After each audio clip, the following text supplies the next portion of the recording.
America అధ్యక్షుడు Trump ఒకవైపు ప్రకటనల మీద ప్రకటనలు చేస్తూ మీ దగ్గర ఉన్నటువంటి వాళ్ళందరినీ వెనక్కి పిలిపించమని చెబుతూ వస్తున్నారు. విమానాలు బయలుదేరిన వాటిని వెనక్కి పిలిపించమని చెప్పినప్పటికీ కూడా ఇరాన్ ఇప్పుడు తాజాగా ఇజ్రాయెల్ మీద 2 మిసైల్స్ ని ఉపయోగించింది. దీంతో ఇజ్రాయెల్లో ఉన్నటువంటి 2 ప్రాంతాలు దెబ్బతిన్నాయి. దీంతో ఆగ్రహించిన నెతన్యాహు యుద్ధ విమానాలను పంపించారు. పంపించగానే వెంటనే వెనక్కి పిలిపించమని ట్రంప్ కూడా చెప్పిన మాట వినలేదు. అయితే టెహరాన్ మీద మిసైల్ ప్రయోగించింది ఇజ్రాయెల్. ఉదయం ఇరాన్ ధాటికి కౌంటర్ ఇచ్చామంటూ ఇజ్రాయెల్ డిఫెన్స్ ఫోర్సెస్ తెలియజేసింది. ఇదే సందర్భంలో ట్రంప్ మాటనే వాళ్ళు వినలేదు కాబట్టే మేము కూడా దానికి తగ్గట్టుగానే ప్రతీకారం తీర్చుకుంటున్నామంటూ తెలియజేసింది. మరొక వైపున ఎయిర్ డిఫెన్స్ సిస్టమ్ ని ధ్వంసం చేసినటువంటి ఇజ్రాయెల్ ఇప్పుడు ఇరాన్ లో ఉన్న రాడార్ కొత్త వ్యవస్థని ఏర్పాటు చేసుకుంటే ఆ రాడార్ వ్యవస్థను కూడా ధ్వంసం చేసింది. తాజాగా అందుకు సంబంధించి విజువల్స్ కూడా సోషల్ మీడియాలో వైరల్ గా మారుతున్నాయి. దీంతో ట్రంప్ కి కోపం వచ్చినట్లుగా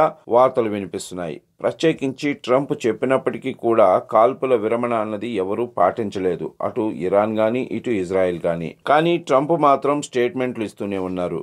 2 దేశాలు కూడా క్షిపణి దాడులతో మరొకసారి ఉద్రిక్తత పరిస్థితులు పెరిగాయి. ట్రంప్ ఏమో ఇద్దరి మీద తాను సాటిస్ఫాక్షన్తో లేనని, అసంతృప్తితోనే ఉన్నానని విషయాన్ని వెల్లడించారు. నెతన్యాహు తగ్గాలని చెప్పిన ట్రంప్ ముందు వాళ్ళని తగ్గమని చెప్పండి అంటూ తెలియజేస్తుంది నెతన్యాహు సైన్యం. ప్రస్తుతం ఇలాంటి పరిస్థితి అక్కడ నెలకొనుంది. ఉదయం ఇరాన్ దాడికి కౌంటర్ వేశామంటూ తెలియజేస్తున్నారు ఇజ్రాయిల్. మరి ఈ విషయం పైన ట్రంప్ ఎలా రియాక్ట్ అవుతారో చూడాలి మరి.